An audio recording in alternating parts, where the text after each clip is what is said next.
très grand plaisir pour moi d'être parmi vous aujourd'hui, d'avoir la chance de partager mes petites astuces, mes outils, mes stratégies qui viennent du monde de l'intelligence émotionnelle, puis du monde aussi, en fait, de la discipline, de la psychologie, de la performance. Et là, performance, je parie que vous autres, vous mesurez ça en chiffres et en taux, ou en argent. Moi, je parle plutôt de performance humaine, performance émotionnelle, performance psychologique, performance physiologique. Les états de psychologie optimale, les états où tu as accès à 100% de ton charme, sont des états qu'on peut commander si on sait déjouer notre cerveau émotionnel. Avez-vous déjà travaillé avec ça, vous autres, un draineur d'énergie?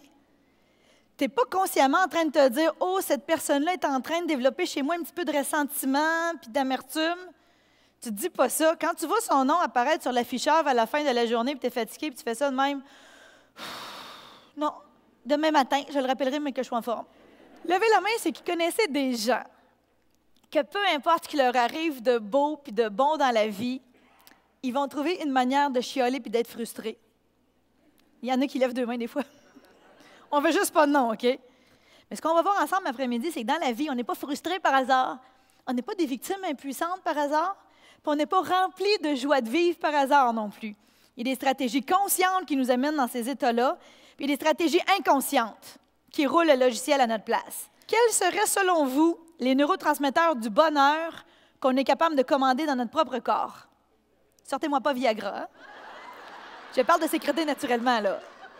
Ce qui nous intéresse, nous, aujourd'hui encore plus, c'est que les spécialistes de la circuiterie du cerveau se sont rendus compte qu'on est capable d'influencer nos propres niveaux d'hormones du bonheur dans notre cerveau. Maintenant, où aller avec tout ça? Il faut connaître comment fonctionne le cerveau pour savoir comment le déjouer. Maintenant, dans une équipe de travail, est-ce que la frustration, c'est contagieux? Le mépris? L'anxiété, l'insécurité? Il se crée des bulles d'émotions, des fois, dans des équipes de travail, qu'il faut faire attention, puis il faut devenir très conscient de ce que nous, on amène comme eau au moulin. Connaissez-vous vos émotions négatives dominantes? Si vous les connaissez, faites-vous comme ça? Tous ceux qui ne bougent pas la tête peuvent demander à leur conjoint. Vous savez qu'il peut vous en parler pendant 14 jours sans même prendre son souffle?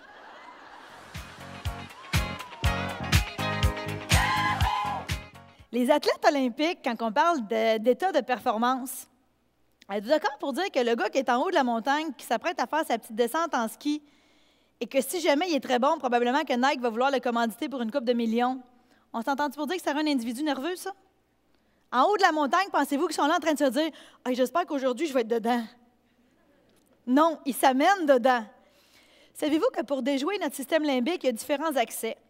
Votre système limbique va suivre le corps en premier, il va suivre la musique en deuxième et il va suivre les souvenirs que vous lui repassez dans le cerveau en troisième. Les spécialistes ont réalisé que pour chaque émotion, il y a une physiologie très particulière. À gauche, j'aimerais que vous respireriez comme des individus 100% courageux respireraient. 1, 2, 3, go!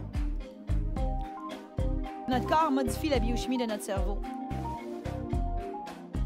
Dès que tu fais une demande cardiovasculaire au corps, une demande intense, en dedans de 20 à 30 minutes, le cerveau provoque un déferlement d'endorphines.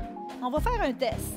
Est-ce vrai qu'on peut utiliser notre corps pour modifier un peu notre état intérieur? À l'Université McGill, il y a une équipe de chercheurs qui se sont intéressés au phénomène. Ils ont conduit plusieurs tests, puis ils ont même écrit un livre qui s'appelle « This is your brain on music ». Ils se sont rendus compte que certaines chansons, quand les gens étaient assis confortablement, élevaient le niveau d'adrénaline, changeaient la pression sanguine parce qu'elle se mettait à faire battre le cœur, puis que là, tout d'un coup, les gens avaient de la misère à rester assis, tellement qu'il y avait de l'énergie de produit dans le corps. Fait que là, vous voulez maintenir Tristounet pendant 40 secondes, mais vous allez devoir affronter 2 niveaux de difficulté. On y va pour 15 secondes. C'est parti! Mais des fois, tu te réveilles, tu es triste, tu sais pas trop pourquoi, puis tu as décidé que tu n'as pas à amener triste avec toi au bureau. On s'entend-tu pour dire que si le circuit neurologique de la tristesse était activé au réveil, après 5 minutes de ça, le cerveau va être là, il va suivre le corps. Vous allez avoir manipulé vos propres émotions pour votre plus grande liberté émotionnelle. Quand tu es libre émotionnellement, quand tu es capable d'avoir un client qui débarque chez vous, bête, méchant, rempli d'amertume et de fiel, puis que tu es capable de le regarder et de te dire que probablement cette personne-là est la personne auprès de qui tu peux faire la plus grosse différence aujourd'hui parce que tu n'as aucune idée de ce qui est en train d'habiter derrière ses yeux. La gratitude est une émotion primaire, elle domine la biochimie du cerveau et quand tu la ressens à une haute intensité, tu ne peux pas ressentir tes émotions négatives en même temps. Et tu peux asseoir 4 draineurs d'énergie à côté de toi et ils ne te touchent même pas. Muscle-toi un circuit neurologique pour la gratitude. Tu dois être capable d'y avoir accès en dedans de 20 secondes. Tu vas activer un principe qu'on appelle la neuroplasticité cérébrale. Levez-donc la main ceux qui ont déjà ici appris à conduire une voiture manuelle. Vous m'imitez ce que vous aviez l'air la première journée dans une côte, au stop, quand il y a un gars en arrière? Est-ce que ça ressemblait à quelque chose comme ça? Quel est un des plus beaux souvenirs de gratitude de ta vie? Il faut savoir que moi, je ne peux pas évoquer la gratitude sans tout de suite penser à ma grand-mère. La gratitude que je ressens envers elle, elle était d'une absolue générosité. C'était comme si elle n'avait aucune préoccupation quand elle était avec moi que d'être là pour moi. Gratitude et sieste sur ma grand-mère, c'est tout relié ensemble, ces affaires-là. Maintenant, quand est-ce que j'utilise ces genres de stratégies-là de gratitude? Je mets mon iPod, je mets cette chanson-là en premier. Et là, pour me connecter avec la gratitude, j'ai juste besoin de connecter avec la chanson, de réimaginer le décor dans le salon de ma grand-mère, ce que ma grand-mère portait comme vêtement le plus souvent.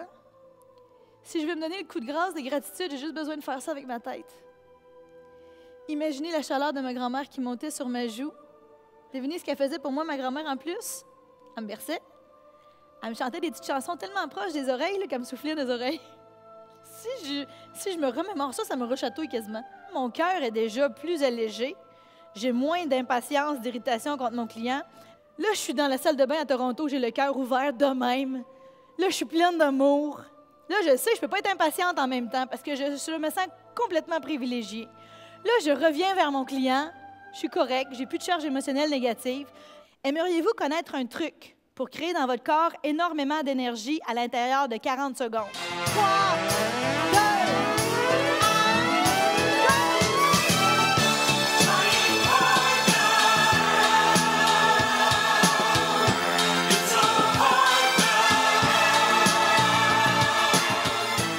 C'était pas une intervention limbique, c'était une attaque limbique.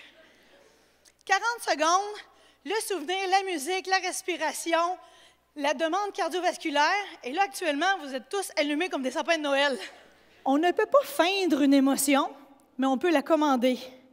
On ne peut pas feindre l'énergie, mais on peut la commander. On est infiniment plus libre qu'on peut l'imaginer sur avec quoi on va contaminer les gens autour.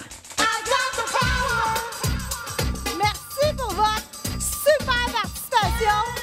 Merci pour votre présence. Merci pour votre énergie. Merci. Merci beaucoup. Isabelle Bonnet, mesdames et messieurs.